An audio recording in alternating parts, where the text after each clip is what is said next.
waxaa jira dabcan heeso badan oo aad dabcan dee qaaday waxaana jecelnahay hadda waxaad moodaa si in qabyaaladdu ay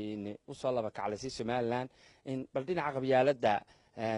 maxaad ka oran lahayd badriyo aad baad u mahadsantahay anigu qaranka somalilan waan jeclahay dadkuna waxaa jeclay inay meel ka soo wada joostaan oo ay qabyaaladda la tirtiro qabyaaladda aad baan u nacbahay qabyaaladda ha laga hortago adoo qaranaad ku faantay qolo waxaad qabsataa lagaa qariyo waxaad qastay baa lagu qorxiyey bulshada dhallinyarada ah meel kastay joogto reer somalilan waxaan leeyahay ha lala shaqeeyo madaxda hana laga tago qabyaaladdu wax fiican maaha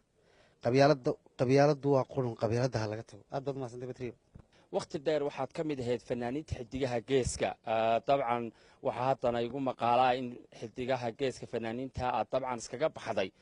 warkaasi ma jira batriyo aad baad umahadsantahay su-aalahaagu sidii siyaasaddii waad ii weydiinaysa hadalkaagu kulliya caba kooxdaas waa walaalahay waan ka tirsanaa in fara badan waxaan ka tegey 23 bishii koowaad sanadkan bilowgiisii kooxda xidigaha geeska kuma jiro laakiin waa walaalahay wada shaqayn baa naga dhaxaysa maasha allah raggu marna way heshiiyaan marna way isdagaalaan laakiin anigu bannaankan ka joogaa maasha allah aad baad mahadsantahay